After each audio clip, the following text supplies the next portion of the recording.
అందరికీ నమస్కారం. Welcome to Bharati TV. ఘోర పరాభవం అంటే 166 స్థానాల్లో ఇప్పటికీ కూటమి ఆధిపత్యంలో ఉంది, లీడ్లో ఉంది. ఈ నిజంగా ఇది చూసుకున్నట్టయితే ఘోర పరాభవమే అనుకోవచ్చు. 12 స్థానాలు ఏదైతే ఉన్నాయో 12 స్థానాల్లో మాత్రమే వైఎస్ఆర్ కాంగ్రెస్ పార్టీ లీడ్లో ఉన్న పరిస్థితి కనబడుతుంది. నిజంగా కేకే సర్వే ప్రకారం చూసుకున్నట్టయితే కేకే నార్మల్గా ఇచ్చింది 6 స్థానాలు. 8 స్థానాలు ఏదైతే ఉన్నాయో దానికి సంబంధించి 8 స్థానాల్లో 50-50 ఉన్నాయని చెప్పాడు. ఇప్పుడు ట్రెండ్స్ చూస్తుంటే నిజంగా కేకే చెప్పిన మాట నిజం అవబోతుందా? కేవలం 6 స్థానాలే రాబోతున్నాయా? వైసీపీ సింగిల్ డిజిట్కే పరిమితం అవుతుందా అని కూడా వైసీపీలో ఆందోళన మొదలైంది. ఒకసారి దీని గురించి దుర్గాప్రసాద్ మాస్టర్ ఉన్నారు, మాస్టర్ గారితో మాట్లాడదాం. నమస్కారం మాస్టర్ గారు. నమస్కారం రాధాకృష్ణ గారు. సార్ ఉదయం నుంచి గ్లో వచ్చిందండి సార్ మీ ఫేస్ లో. అంటే ప్రజల విజయం అండి ఇది ప్రజల విజయం కదా. ఎలా అంటే అండి, నా ఇంటికి ముక్క పీకలేరు అని జగన్మోహన్ రెడ్డి గారు అన్నప్పుడు ఏంట్రా బాబు ఇలా మాట్లాడుతున్నారు, పవన్ కళ్యాణ్ దత్తపుత్రుడని, బర్రె లెక్క కంటే నీకు తక్కువ ఓట్లు వచ్చినని, నీకు 2 చోట్ల ఓడిపోయావని అవమానపరచడం, దేవుడు రాశాడు స్క్రిప్ట్ 23 సీట్లు, ఓకే నీకు ప్రతిపక్ష హోదా కాబట్టి ఈ రోజు నేను తీసేయగలను కానీ నేనే ఆపుతున్నాను అలాగా చెప్పి అవమానకరంగా మాట్లాడటం అండి. ఓకే, ఒక పొజిషన్ రావచ్చండి, తన మానన చక్కగా అడ్మినిస్ట్రేషన్ చేసుకోవడం, అభివృద్ధి చేయడం, పోలవరం కంప్లీట్ చేయడం, అభివృద్ధి అంటే ఏంటండి, అంటే చిన్న చిన్న గ్రామాల్లో చేపల మార్కెట్లు ఏది పులివెందుల్లో ఫిష్ మార్కెట్లు, మటన్ మార్కెట్లు తీసుకురావటం అలాంటివి అంటారా? అవి కాదు కదండి, ఇండస్ట్రీస్ తీసుకురావాలండి. ఇండస్ట్రీస్ అంటే శాంతి భద్రతలు కాపాడాలి, సంయమనంతో ఉండాలి. నా ఇంటి ముక్క పేకలని ఎప్పుడైతే అన్నారో జనాలు కూడా ఏంటి ఇలా అంటున్నారు, భయపడ్డారు. తర్వాత నెమ్మది కూడా మార్చాడు, స్వరం మార్చాడండి. నా నమ్మకం మీరు లేకపోతే నేను లేను, మీరు ఆ దేవుడు కరుణిస్తే, ఇలా నెమ్మదిగా వెంటికి ముక్క పేకలే దగ్గర నుంచి నెమ్మదిగా ఇటువైపు వచ్చారండి. ఆయన మొత్తం అంతా పీకేసి బోర్డుగుండు చేశారు. అంతేనంటారా? అంతే అండి సార్. నిజం సార్. ఒక్కొక్కటి ఈరోజు చూసుకున్నట్టయితే ఒక్కొక్క మెజారిటీ చూస్తే కళ్ళు బైర్లు గమ్మే మెజారిటీ. ఎక్కడ సార్? గోరంట్ల బుచ్చయ్య చౌదరి 74 సంవత్సరాలు, 75 సంవత్సరాలు ముసలాయన ఏంటి 63,000 మెజారిటీ. నందమూరి బాలకృష్ణ మూడోసారి ఏదైతే ఉందో ఆయనకి ఇప్పుడు చూసుకున్నట్టయితే దగ్గరికి 32,000 మెజారిటీ. పవన్ కళ్యాణ్ ఇంకా రౌండ్ లో ఉన్నాయి, ఇంకా 60,000 దాటి, ఇంకా 70,000 దాటేసింది. దాంతో పాటు ఎన్డీఏకి సంబంధించిన మిగతాయి కూడా, అంటే ఎంపీలు కూడా పురంధరేశ్వర అవ్వచ్చు, పెమ్మసాని చంద్రశేఖర్ అవ్వచ్చు, 1,00,000 దాటిపోయిన పరిస్థితి.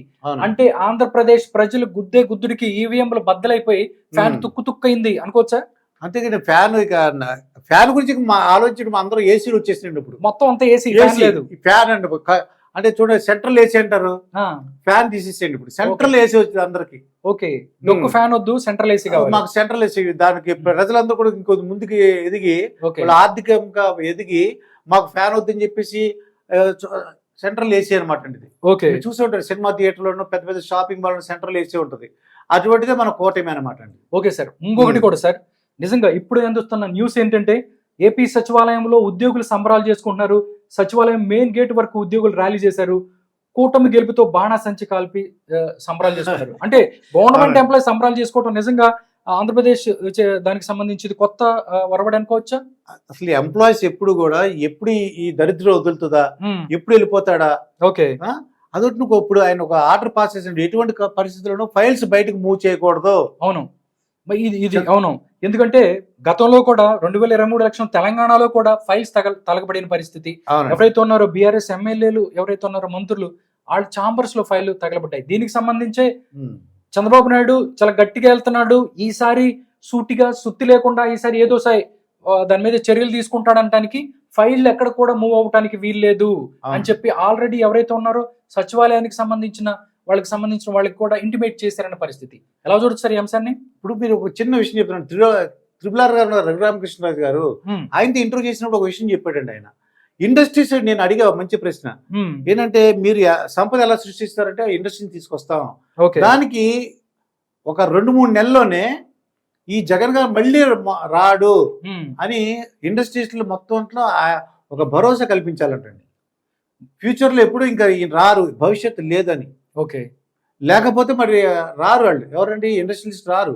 మళ్ళీ మీరు ఓడిపోయి మళ్ళీ జగన్ వస్తే అన్న టైంలో ఉంటారండి. నిజంగా జగన్మోహన్ రెడ్డి ఏదైతే ఉందో కంచుకోటలు బద్దలయ్యాయి అనుకోవచ్చు సార్. ఎందుకంటే వైసీపీ కంచుకోటలో టీడీపీ విజయం, వైసీపీ కడప జిల్లాలోని కడపకు సంబంధించి మాధవిరెడ్డి గెలిచారు అంటే నిజంగా వైసీపీ కంచుకోట బద్దలైంది అనుకోవచ్చా? అసలు అది కడప అంటే వైసీపీ, అవును, వైసీపీ అంటే కడప అండి. మరి అటువంటిది కడప అభ్యర్థి అంజాన్ బాషా అనుకోండి, ఆయన డిప్యూటీ సీఎం కూడా, అవునండి, ఆయన ఓడిపోయాడండి. అది మరి అభ్యర్థి గెలిచాడంటే. అలాగే మంగళగిరిలో 20 years నుంచి లేరండి. అలాగే సోమిరెడ్డి చంద్రమోహన్ రెడ్డి అండి, అవునండి, సర్వేపల్లి, అవును, ఎక్కడంటే ఇది 6వసారి పాప ఎంతో కష్టపడితే ఇప్పుడు గెలిచాడండి ఆయన. అవును సార్, నిజం సార్, కాకాని మీద. అవును, అంటే గత 15-20 సంవత్సరాల్లో కూడా ఎక్కడ గెలవని టీడీపీ కూడా ఆ స్థానాల్లో గెలిచిందంటే నిజంగా దీన్ని మనం చెప్పుకోవాల్సిన పరిస్థితి సార్. ఇంకోటి కూడా తెలుస్తుంది సార్, ఎన్డీఏ కన్వీనర్ గా చంద్రబాబు నాయుడు ఉండమంటున్నారు అని చెప్పి. నిజంగా ఆంధ్రప్రదేశ్ కి మంచి రోజులు వచ్చాయనుకోవచ్చా? ఇక ఆంధ్రప్రదేశ్ ఇందాక చెప్పారు కదండి, సెంట్రల్ ఏసీ అని. మనకు కావాల్సిన పోలవరం కంప్లీట్ అవుతుంది, అవకాశం ఉంటుంది, ఇండస్ట్రీస్ వస్తాయి. ఎక్కడైతే కన్వీనర్ ఇప్పుడు ఎన్డీఏ కూడా తన సొంతంగా రాలేదండి బీజేపీకి. ఓకే, ఇప్పుడు ఎన్డీఏ అంటే అంత కూటమి కలిపి సెంటర్ లో ఉంది. అంటే ఒక విధంగా మన ఆంధ్రప్రదేశ్ కి మంచి జరుగుతుంది అనమాట అండి. ఓకే, ఈ ఆంధ్రప్రదేశ్ మంచి జరుగుతుంటే ఇప్పుడు చంద్రబాబు నాయుడు గారు కన్వీనర్ అనుకోండి, ఇది ఆ కన్వీనర్ గా సంబంధించి ఆయన ఎక్కువ పదవులు ఏం కోరుకోడు. ఆయన మాకు కావాల్సిన అభివృద్ధి అంటాడు, కావాల్సిన నిధులు అంటారు, రైల్వే జోన్ రావచ్చు, అలాగే పోలవరం కంప్లీట్ అవుతుందండి. మనకు కావాల్సిన ఆశలు అన్ని కూడా కంప్లీట్ అవడానికి రాధాకృష్ణ గారు మంచి అవకాశం ఉంది మనకి. సార్ లాస్ట్ అండ్ ఫైనల్ ఒకటి అడుగుతాను, దాని తర్వాత క్లోజ్ చేద్దాము. సార్ ఏదైతే ఉందో అసెంబ్లీ ఎలా ఉండబోతుంది? ఒక 166 మంది నుంచి 170 మంది దాకా టీడీపీ ఇటు దగ్గరగా ఒక 10-12 మంది, లేకపోతే ఒక 5-7-8 మంది అటు. ఎలా ఉంటుంది sir first day of assembly తెలుసుకుంటే మీకు ఏమనిపిస్తుంది సార్? అది చూస్తుంటే నాకు తెలిసి ఆ సీన్ చూడటానికి వీళ్ళందరూ అసలు అసెంబ్లీకి వస్తారా రారా అనిపిస్తుంది నాకైతే. మొత్తం ప్రజలందరూ కూడా ఎదురు చూస్తున్నారు ఆ సీన్ ఎలా ఉండబోతుంది. ఆ చంద్రబాబు నాయుడు గారు సీఎం, ఇక్కడ జగన్ ప్రతిపక్షం హోదా కూడా లేదు. ఇప్పుడు పక్కన డిప్యూటీ సీఎం పవన్ కళ్యాణ్, పక్కన అక్కడ మళ్ళీ ఇంకోటి కూడా సార్, జనాల కోరిక ఇంకోటి కూడా ఉంది, మీరు అది చెప్పాలి.